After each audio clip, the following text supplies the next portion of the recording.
बातमी आहे राज्याच्या राजकारणासंदर्भातली। राज्यामध्ये पुन्हा एकदा फोडाफोडीचं राजकारण सुरू होण्याची शक्यता आहे, कारण ठाकरे गटाला रत्नागिरीत खिंडार पडणार असल्याचा दावा उद्योग मंत्री उदय सामंत यांनी केलेला आहे। दरम्यान रत्नागिरीचे माजी आमदार उद्या शिवसेनेमध्ये प्रवेश करणार असा दावा सामंतांनी केलेला आहे। ठाकरेंचे 4 आमदार शिंदे सेनेत प्रवेश करणार असल्याचंही सामंत म्हणतात। त्यामुळे ठाकरे गटामध्ये नाराज असलेले माजी आमदार राजन साळवी हे शिंदेंच्या शिवसेनेत प्रवेश करणार का याकडे सर्वांचं लक्ष लागलेलं आहे।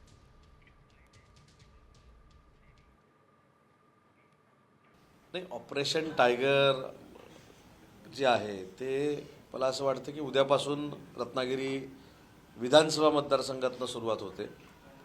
2 ते 3 माजी आमदार हे रत्नागिरी जिल्ह्यातले आहेत, ते देखील प्रवेश करतील। काही माजी आमदार हे पश्चिम महाराष्ट्रातले आहेत, ते देखील एकनाथ शिंदे साहेबांच्या नेतृत्वाखाली प्रवेश करतील। काही खासदारकीचे लढलेले उमेदवार आहेत, ते देखील एकनाथ शिंदे साहेबांच्या नेतृत्वाखाली प्रवेश करतील। आणि काही लोक म्हणतात आम्ही देखील प्रवेश करू, असं काही लोक सांगतील, परंतु ते स्वतःहून जरी प्रवेश करणार असतील तरी त्यांना आम्ही घेणार नाही। तर रत्नागिरीमध्ये खंडार पडणार ठाकरे गटाला हे एका बाजूला उदय सामंत सांगत असताना रायगडमध्ये ठाकरेंच्या सेनेला मोठा धक्का बसण्याची शक्यता आहे। महाडमध्ये स्नेहल जगताप भाजपाच्या वाटेवर असल्याची चर्चा आहे। स्नेहल जगताप या माजी आमदार माणिकराव जगताप यांच्या कन्या असून त्यांनी विधानसभा निवडणूक ठाकरे सेनेकडून लढवली होती। तर महाडच्या माजी नगराध्यक्षा स्नेहल जगताप यांच्या भाजपा प्रवेशाची चर्चा सुरू झालेली आहे आणि यावर मंत्री भरत गोगावले यांनी आपली प्रतिक्रिया देताना जगताप यांच्यावर टीकास्त्र डागलंय। काही लोक जेवणाच्या ताटावरनं उठून हात वाळण्याआधीच दुसरं ताट वाढायला सुरुवात करतात, असा टोला भरत गोगावले यांनी लगावलाय। काही लोकांनी जेवलेले ताटावरनं उठलेला अजून हात पण सुकला नाही, ते लगेच दुसरं ताट वाढायला सुरुवात केलेली आहे। ह्याचा अर्थ तुम्हाला कळलं असेल की यांची निष्ठा किती आहे। हे त्यावेळेला दुसऱ्याला निष्ठा शिकवत होते आणि आता त्यांची निष्ठा तुमच्यासमोर आलेली आहे, ते बघा तुम्ही। शिवसेना प्रमुख बाळासाहेब ठाकरेंच्या जयंतीनिमित्ताने आज दोन्ही सेना शक्ती प्रदर्शन करणार आहेत। उद्धव ठाकरेंच्या सेनेचा अंधेरीमध्ये तर उपमुख्यमंत्री एकनाथ शिंदेंच्या सेनेचा मेळावा बीकेसीत होणार आहे। या मेळाव्यांच्या माध्यमातून स्थानिक स्वराज्य संस्थांच्या निवडणुकांचं रणशिंग फुंकलं जाणार आहे। दोन्ही सेनांनी या मेळाव्यासाठी जय्यत तयारी केलेली आहे आणि विधानसभेतल्या पराभवानंतर महाविकास आघाडीतून बाहेर पडण्याची मागणी ठाकरेंचे कार्यकर्ते करतायत। त्यामुळे आता उद्धव ठाकरे आज नक्की कोणती घोषणा करणार याकडे सर्वांचं लक्ष लागलेलं आहे। तर मुंबईमध्ये मनपा जिंकण्याचं लक्ष ठेवत एकनाथ शिंदेही आपल्या कार्यकर्त्यांना सज्ज राहण्याचं आवाहन करण्याची शक्यता आहे। उद्धव ठाकरेंचा अंधेरीमध्ये आज मेळावा आहे, तर दुसऱ्या बाजूला एकनाथ शिंदेंचा बीकेसीमध्ये मेळावा आहे। दोन्ही मेळाव्यांची जय्यत तयारी करण्यात आलेली आहे आणि या मेळाव्याच्या माध्यमातून आगामी महापालिका निवडणुकांसाठीचं रणशिंग दोन्ही शिवसेनेकडून फुंकण्यात येणार आहे। दरम्यान आता महाविकास आघाडीमधूनच आगामी महापालिका निवडणुका लढवायच्या का या संदर्भात उद्धव ठाकरे काही मोठी घोषणा करतात का हे पाहणं महत्त्वाचं ठरणार आहे। तर दुसऱ्या बाजूला एकनाथ शिंदे सुद्धा आगामी महापालिका निवडणुकांसंदर्भात त्यांच्या कार्यकर्त्यांना काय कानमंत्र देणार हे पाहणं महत्त्वाचं ठरेल। शिवसेना प्रमुख बाळासाहेब ठाकरे यांच्या जयंती आणि या निमित्तानं ठाकरे गटानं अंधेरीतल्या छत्रपती शिवाजी महाराज स्टेडियमवर शिवसैनिकांचा मेळावा आयोजित केलेला आहे। या ठिकाणी तयारीही झालेली आहे, त्यामुळे उद्धव ठाकरे आज नेमकं काय बोलणार याकडे साऱ्यांचं लक्ष असणार आहे। कारण विधानसभा निवडणुकीच्या निकालानंतर उद्धव ठाकरे यांचं पहिली जाहीर सभा आहे। आगामी स्थानिक स्वराज्य संस्थांच्या निवडणुकाच्या पार्श्वभूमीवर उद्धव ठाकरे नेमके आज काय जाहीर घोषणा करणार का याकडे साऱ्यांचं लक्ष आहे। आणि तसंच आजच्या या मेळाव्यात, या शिवसैनिकांच्या मेळाव्यात शिवसेना प्रमुख बाळासाहेब ठाकरे यांचा जीवनपट आहे तो दाखवला जाणार आहे आणि शाहीर आणि गायक नंदेश उमप आहेत ते या ठिकाणी त्यांच्या वडिलांनी जो बाळासाहेब ठाकरे यांच्यावर जो पोवाडा लिहिलेला आहे तो पोवाडा या ठिकाणी सादर केला जाणार आहे। व्हिडिओ जर्नलिस्ट गणेश कांगडेसह गिरीश कांबळे, साम टीव्ही, मुंबई। पुण्यतिथी 1 आणि मेळावे 2 अशी परिस्थिती आज मुंबईमध्ये आपल्याला पाहायला मिळतीये। हिंदू हृदय सम्राट बाळासाहेब ठाकरे यांची आज पुण्यतिथी आहे आणि बीकेसी मैदानावरती शिवसेनेचा मेळावा होतोय। एकनाथ शिंदे या मेळाव्याला संबोधित करणार आहेत। मात्र मेळाव्याच्या ठिकाणी आपण जर बघितलं तर जय्यत तयारी जी आहे ती या ठिकाणी करण्यात आलेली आपल्याला पाहायला मिळते। आपण जर बघितलं तर मुख्य प्रवेशद्वाराजवळ प्रभू श्रीरामाच्या मंदिराची वर्षपूर्ती असा उल्लेख असणारा एक बॅनर आपल्याला पाहायला मिळतो। एक मंदिर जे आहे ते स्थापन करण्यात आलेलं आहे आणि राम मंदिराची स्थापना ही बाळासाहेबांची इच्छापूर्ती होती। राम मंदिराची स्थापना सत्यात उतरवलं आणि दिघे साहेबांचं हे स्वप्न होतं। आपण जर बघितलं तर या बॅनरवरती रामलल्लाचा फोटो आपल्याला पाहायला मिळतोय, राम मंदिराची प्रतिकृती आहे, त्याचबरोबर बाळासाहेब ठाकरेंचा फोटो आहे, उपमुख्यमंत्री एकनाथ शिंदे यांचा फोटो आणि मधोमध आनंद दिघे साहेबांचा फोटो आपल्याला पाहायला मिळतोय। त्यामुळं हे एक आकर्षण जे आहे हे मेळाव्याच्या ठिकाणी आपल्याला पाहायला मिळतं आणि मोठी जय्यत तयारी सध्या बीकेसीच्या मैदानावरती सुरू असतानाची आपल्याला दिसते। कॅमेरामन किरण कादळेसह सागरवाड, साम टीव्ही, बीकेसी, मुंबई। तर शिवसेनेच्या या दोन्ही मेळाव्यांमध्ये नक्की काय घडणार या संदर्भातली प्रत्येक अपडेट आपल्यापर्यंत पोहोचणार आहे। आणखी काही महत्त्वाच्या बातम्यांचा वेगवान आढावा आपण घेऊयात। सैफवर चाकू हल्ला केल्याप्रकरणी बांगलादेशचा घुसखोर मोहम्मद शरीफुल्लाला बेड्या ठोकण्यात आलेल्या आहेत। मात्र आरोपी मोहम्मदच्या वडिलांनी धक्कादायक विधान केलेले आहे। सैफच्या इमारतीच्या सीसीटीव्हीमध्ये दिसणारा संशयित हा त्यांचा मुलगा नसल्याचा दावा एबीपी वृत्त समूहाशी बोलताना त्यांनी केलाय। अभिनेता सैफ अली खानवरील हल्ला प्रकरणी अटकेतील शरीफुल इस्लाम बांगलादेशी असल्याचा पुरावा साम टीव्हीच्या हाती लागलाय। शरीफुलचं बांगलादेशी ओळखपत्र आणि ड्रायव्हिंग लायसन्स सामच्या हाती लागलेले आहे। याच ओळखपत्रावरून शरीफुल बांगलादेशी असल्याची ओळख पटली आहे। विनोदवीर कपिल शर्मा याला जीवे मारण्याची धमकी देण्यात आलेली आहे। सैफ अली खानवर चाकू हल्ला करण्यात आला। या घटनेनंतर बॉलिवूडमधील कलाकारांच्या सुरक्षेवर आता प्रश्नचिन्ह उपस्थित झाले। असं असताना आता कपिल शर्माला जीवे मारण्याची धमकी देण्यात आलेली आहे आणि कुटुंबासह जीवे मारण्यात येईल असं धमकावण्यात आलंय। कपिल शर्मा यांच्यासह अभिनेता राजपाल यादव तसेच नृत्य दिग्दर्शक रेमो डिसूजा आणि सुगंधा मिश्रा यांनाही जीवे मारण्याची धमकी देण्यात आलेली आहे। धमकी मिळताच राजपाल यादवनं मुंबई पोलिसांमध्ये तक्रार दिलेली आहे। दरम्यान ईमेलच्या माध्यमातून ही धमकी दिल्या गेल्याचं म्हटलं जात आहे। पोलीस या प्रकरणाची सखोल चौकशी करत आहेत।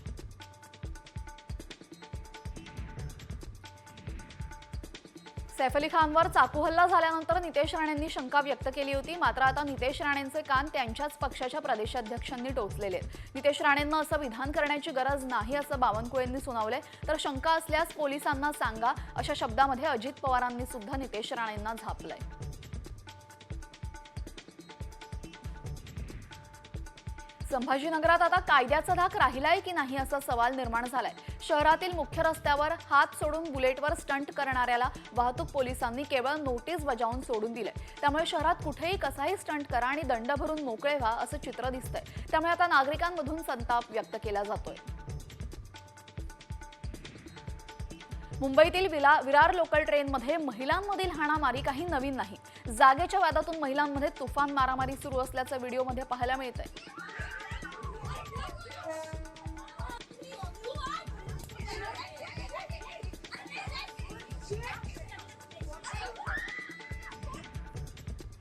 हिंगोलीच्या माळवटा येथील पेट्रोल पंपावर 4 अज्ञातांनी पेट्रोल पंपावरील कर्मचाऱ्याला लोखंडी रॉडनं मारहाण केलेली आहे। डिझेल भरण्याच्या क्षुल्लक कारणावरून ही मारहाण झाल्याची प्राथमिक माहिती समोर आली आहे। या घटनेचा सीसीटीव्ही कॅमेऱ्यात कैद झाला असून 4 अज्ञात आरोपींविरुद्ध गुन्हा दाखल करण्यात आला आहे।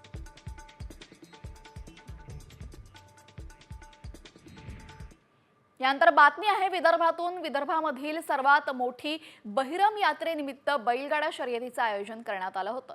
यामध्ये माजी मंत्री बच्चू कडू यांनी भव्य शंकरपटाचं आयोजन केलं। त्यावेळेस बच्चू कडू यांनी स्वतः बैलजोडी घेऊन शंकरपटात सहभागी होऊन सुसाट बैलजोडी हाकली आहे। अतिशय सुसाट वेगानं अवघ्या 6.90 सेकंदातच त्यांनी पल्ला गाठला आणि काही सेकंदातच शर्यतीचा पल्ला गाठला आणि दुसरा नंबर पटकावला।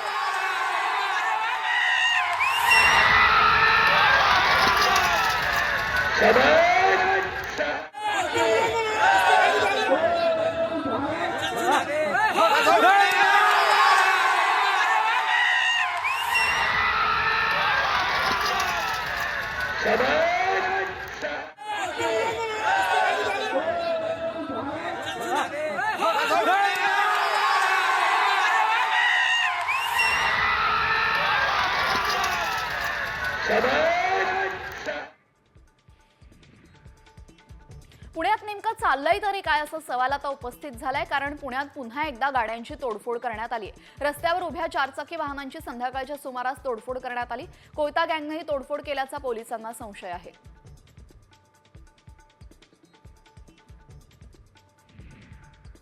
पैसे मागणाऱ्या तरुणाला बोलावून 4 ते 5 जणांनी बेदम मारहाण केल्याची घटना शिरपूर इथं घडलेली आहे. वारंवार पैसे मागत असल्याचा राग अनावर झाल्यानंतर संबंधितांना तरुणास एका ठिकाणी बोलवून घेतलं. त्यानंतर पैसे का मागतोस अशी विचारणा करत त्या तरुणास 4 ते 5 जणांनी एकत्र येऊन जबर मारहाण केलेली आहे.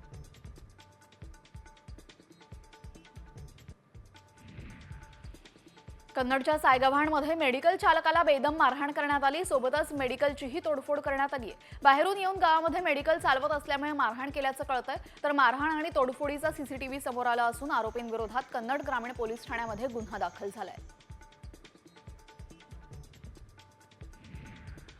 एका छाप्यामध्ये 2 बेड भरून नोटा जप्त करण्यात आलेल्या आहेत. बेडवर फक्त 500 आणि 200 रुपयांच्याच नोटा दिसतायत आणि पैसे मोजण्यासाठी मशीनचा वापर करण्यात आलेला आहे. बिहारमधील शिक्षण विभागाच्या अधिकाऱ्याच्या घरात हे घबाड सापडलंय.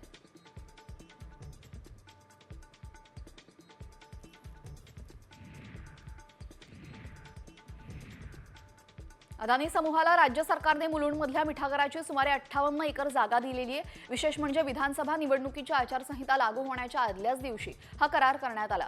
माहिती अधिकाराखाली हे उघडकीस आलेलं आहे.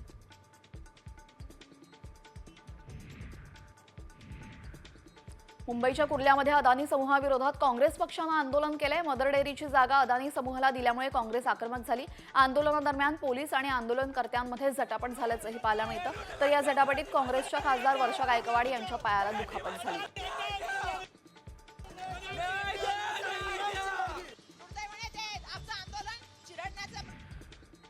मुंबईच्या ओशिवरा रायन इंटरनॅशनल ग्लोबल स्कूल या शाळेमध्ये बॉम्ब ठेवल्याची धमकी देण्यात आली. हे कृत्य अफजल टोळीकडून करण्यात आल्याची माहिती शाळेनं दिलेली आहे. तर शाळेच्या ईमेलवर धमकी संबंधित मेल आल्याचं शाळेच्या प्रतिनिधींनी सांगितलेलं आहे.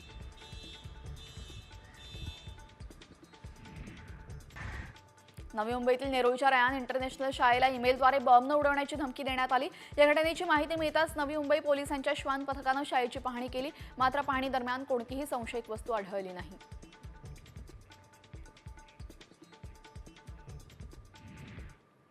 यानंतर जळगाव अपघातासंदर्भातली माहिती समोर येते. जळगावमध्ये पुष्पक एक्सप्रेसच्या अपघातातील मृतांच्या नातेवाईकांनी घटनास्थळी टाहो फोडलाय.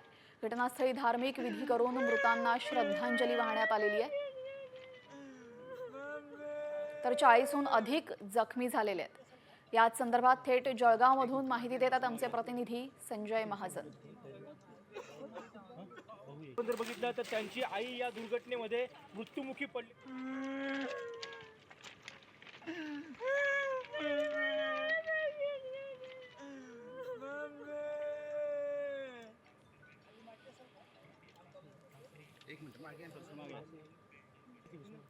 यानंतर महत्त्वाच्या बातम्यांचा घेऊयात वेगवान आढावा. मुंबईच्या ओशिवरा रायन इंटरनॅशनल ग्लोबल स्कूल या शाळेमध्ये बॉम्ब ठेवल्याची धमकी देण्यात आली आहे. हे कृत्य अफजल टोळीकडून करण्यात आल्याची माहिती शाळेनं दिलेली आहे. शाळेच्या ईमेलवर धमकी संबंधित मेल आल्याने शाळेच्या प्रतिनिधींनी सांगितलेलं आहे.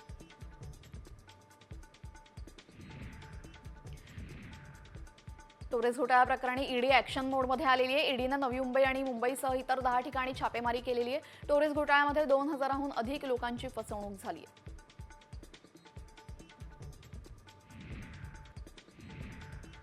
30 डिसेंबर रोजी अमरावती जिल्ह्यातील चिखलदरा तालुक्यात आदिवासी वृद्ध महिलेला मारहाण करून धिंड काढण्यात आली होती. या घटनेची दखल जिल्हाधिकाऱ्यांनी घेतल्यानंतर संपूर्ण गावाने ग्रामसभेत संबंधित महिलेची आणि कुटुंबाची माफी मागितली आहे.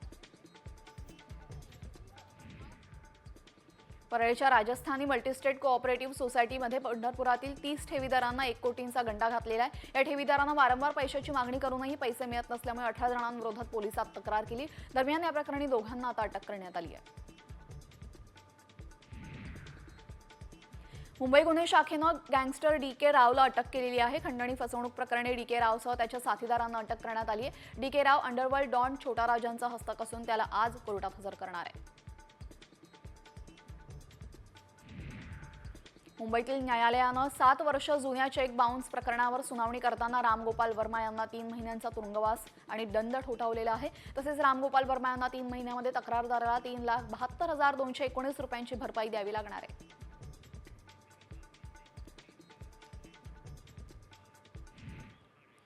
यानंतर एक मोठी बातमी समोर येते। कोल्हापूरमधून शिवाजी विद्यापीठाची अधिकृत वेबसाईट हॅक करण्याचा प्रयत्न करण्यात आलेला आहे। फायरवॉलमुळे हॅकरचा प्रयत्न मात्र फसलेला आहे। काही दिवसांपूर्वी शिवाजी विद्यापीठाच्या वेबसाईटवरून कागदपत्र डाउनलोड करण्याचा प्रयत्न देखील झाला होता।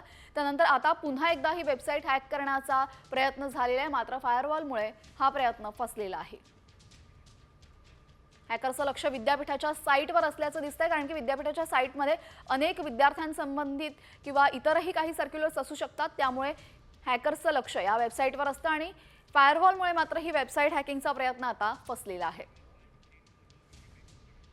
यानंतर महत्त्वाच्या बातम्यांचा घेऊयात वेगवान आढावा। पुण्यामध्ये दुर्मिळ गुईबेन बॅरे सिंड्रोम आजारानं थैमान घातलेलं आहे। पुण्यात रुग्णांची संख्या 59 वर पोहोचली आहे। 2 दिवसात ही संख्या दुपटीने वाढली आहे। तर 38 पुरुष आणि 21 महिलांना गुईलेन बॅरे सिंड्रोमची लागण झालेली आहे। 12 रुग्ण व्हेंटिलेटरवर आहेत। पुणे महापालिका अलर्ट मोडवर आहे। पुण्यात गुईलेन बॅरे सिंड्रोमच्या रुग्णांमध्ये वाढ पाहायला मिळते। या पार्श्वभूमीवर आता गाईडलाईन्स जारी करण्यात आलेल्या आहेत। या जीवाणूचा प्रसार दूषित अन्न आणि पाण्याद्वारे होत असल्याची शक्यता व्यक्त करण्यात आली। त्यामुळे अशुद्ध पाणी आणि दूषित अन्न टाळण्याच्या सूचना करण्यात आलेल्या आहेत।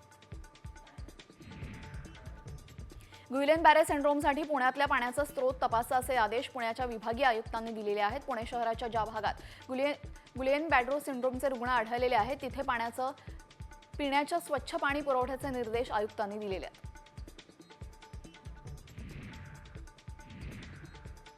मुंबईत आता पेट्रोल आणि डिझेल गाड्यांवर बंदी येण्याची शक्यता आहे। प्रदूषण रोखण्यासाठी डिझेल आणि पेट्रोलवर चालणाऱ्या वाहनांना टप्प्याटप्प्याने बंदी घालणं शक्य आहे का, अशी विचारणा मुंबई हायकोर्टानं सरकारला केली होती। दरम्यान यावर 3 महिन्यांमध्ये अभ्यास करून गटाकडनं अहवाल मिळणार आहे।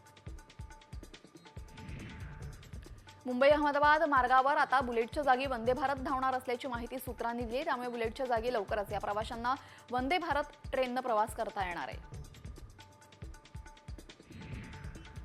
कोकण रेल्वेवरील चिपळूण स्थानकावर पॅसेंजर लूप लाईन 3 कार्यान्वित करण्यात आलेली आहे। शुक्रवारी नॉन इंटरलॉकिंग ब्लॉक घेण्यात येणार आहे। त्यामुळे रेल्वे गाड्यांच्या वेळापत्रकावर परिणाम होईल। तसंच कोकणवासियांच्या प्रवासाचे वेळापत्रक कोलमडण्याची शक्यता आहे। मध्य रेल्वेने रोहा स्थानकावर 5 मेल एक्सप्रेस गाड्यांना थांबा देण्याचा निर्णय घेतलेला। 25 जानेवारीपासून याबाबतची अंमलबजावणी सुरू होणार असल्याने कोकणातील प्रवाशांना मोठा दिलासा मिळणार आहे। लातूरमध्ये ढाळेगावमध्ये एकाच वेळी 4200 कोंबड्यांचा अचानक मृत्यू झालेला आहे। या कोंबड्यांचे नमुने पुण्यातल्या प्रयोगशाळेत पाठवण्यात आलेले आहेत। उदगीरमध्ये बर्ड फ्लूमुळे 100 ते 150 कावळ्यांचाही मृत्यू झाल्याची घटना अगदी ताजी असताना अचानक 4000 पेक्षा जास्त कोंबड्यांचा मृत्यू झाल्याने एकच खळबळ उडाली आहे। ठाण्याच्या कोपरीमध्ये सुद्धा बर्ड फ्लूने शिरकाव केलेला आहे। कोपरीमध्ये आता चिकन मटण विक्री 5 फेब्रुवारीपर्यंत बंद ठेवण्याचे आदेश देण्यात आले आहेत।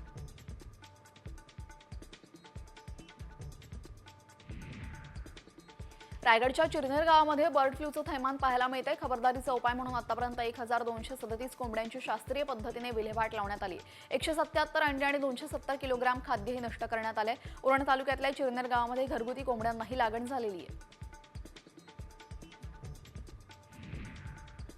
जागतिक champion D Gukesh Tata steel बुद्धिबळ स्पर्धेच्या 5व्या फेरीमध्ये जर्मनीच्या विसेंट किमरला पराभूत करत जागतिक क्रमवारीमध्ये 4थ्या स्थानावर पोहोचलाय। तो अर्जुन एरिगसला मागे टाकत भारतातील नंबर 1 बुद्धिबळपटू बनलेला आहे।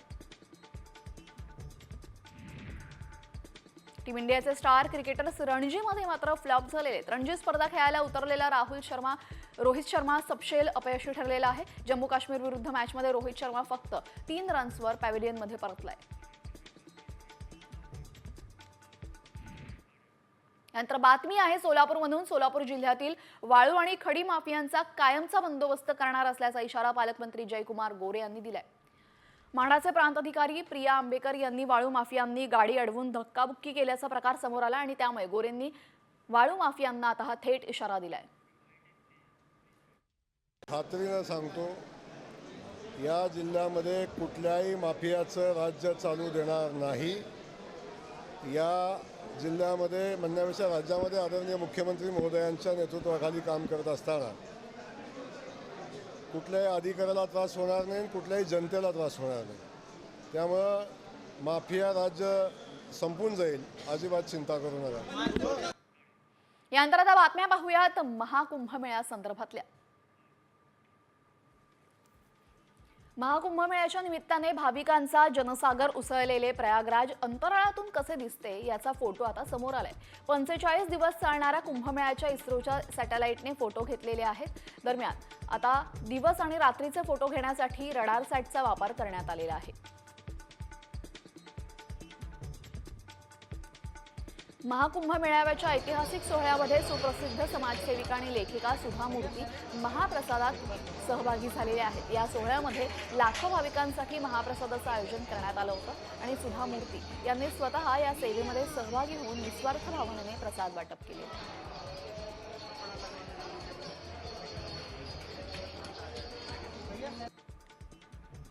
अभिनेते अनुपम खेर यांनी प्रयागराजमध्ये सुरू असलेल्या महाकुंभ मेळ्याला भेट दिलेली आहे. ते यात सहभागी झाले आहेत आणि त्यांचा मंत्रमुग्ध करणारा अनुभव त्यांनी सोशल मीडियावर चाहत्यांसोबत शेअर केलाय.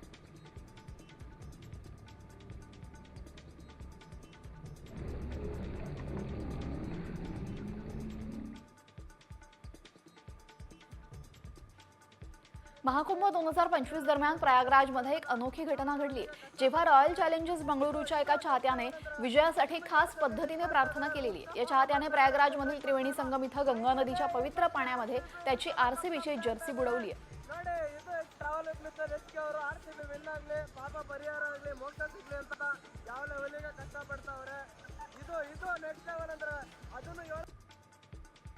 कुंभमेळ्यासाठी जाणाऱ्या नागरिकांची संख्या वाढल्याने त्या ठिकाणी व्यावसायिकांवर सुद्धा ताण येतोय. त्यामुळे बहुतांश ट्रॅव्हल्स कंपन्यांकडून कुंभमेळ्यासाठी विशेष पॅकेजचं नियोजन करण्यात आलेलं नाहीये. मात्र वैयक्तिकरित्या जाणाऱ्या नागरिकांची संख्या अधिक असल्यामुळे ट्रॅव्हल्स कंपन्यांकडून फक्त मार्गदर्शन केलं जातंय.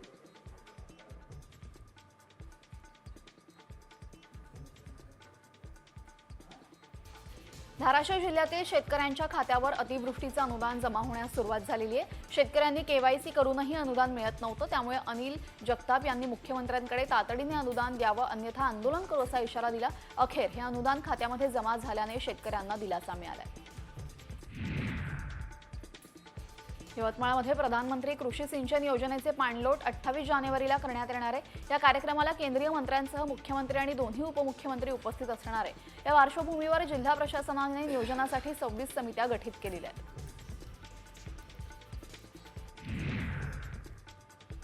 हिंगणघाटच्या वृक्षमित्र परिवाराकडून कडुलिंबाच्या वृक्षाचे यशस्वी पुनरोपण करण्यात आलं. राष्ट्रीय मार्गावरील पुलाच्या कामामध्ये अडथळा ठरत असलेलं कडुलिंबाचं वृक्ष मुळातून काढून दुसरीकडे स्थलांतरित करण्यात आले. पुरंदर विमानतळाला बाधित 7 गावातील नागरिकांनी विरोध केलेला आहे. खानवडी, पारगाव, मुंजवडी, एकतपूर, वनपुरी, उदाचीवाडी या ठिकाणी ग्रामस्थांनी मोर्चा काढलेला आहे. सासवडमध्ये मोर्चा काढत नागरिकांनी पुरंदर विमानतळाला विरोध केला असून तहसीलदारांना या प्रकरणी निवेदन देण्यात आले.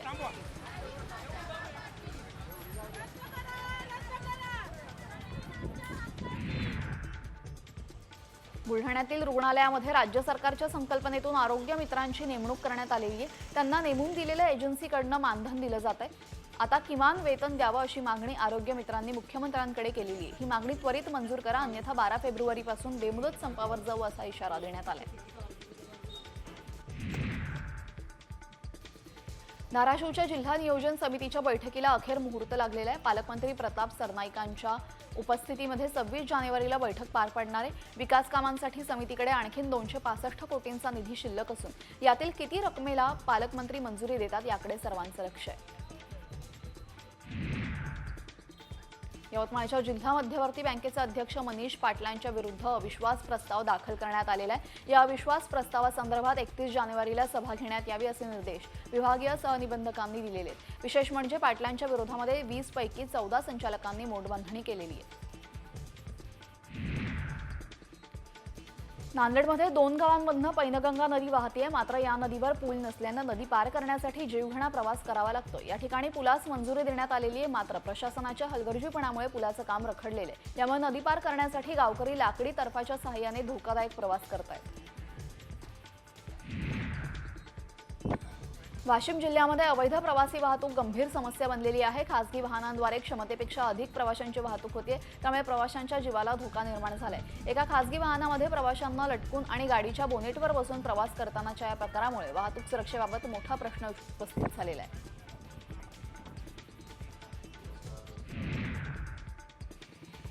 संभाजीनगरच्या पाणीपुरवठ्याची फुटलेली पाईपलाईन 3 दिवस उलटले तरीही दुरुस्त झालेली नाहीये, त्यामुळे पाण्याच्या टंचाईने शहरवासी त्रस्त झाले. पाईपलाईनचे जॉईंट बसवण्यासाठी एवढे दिवस का लागतात असा प्रश्न नागरिकांकडून उपस्थित केला जातोय.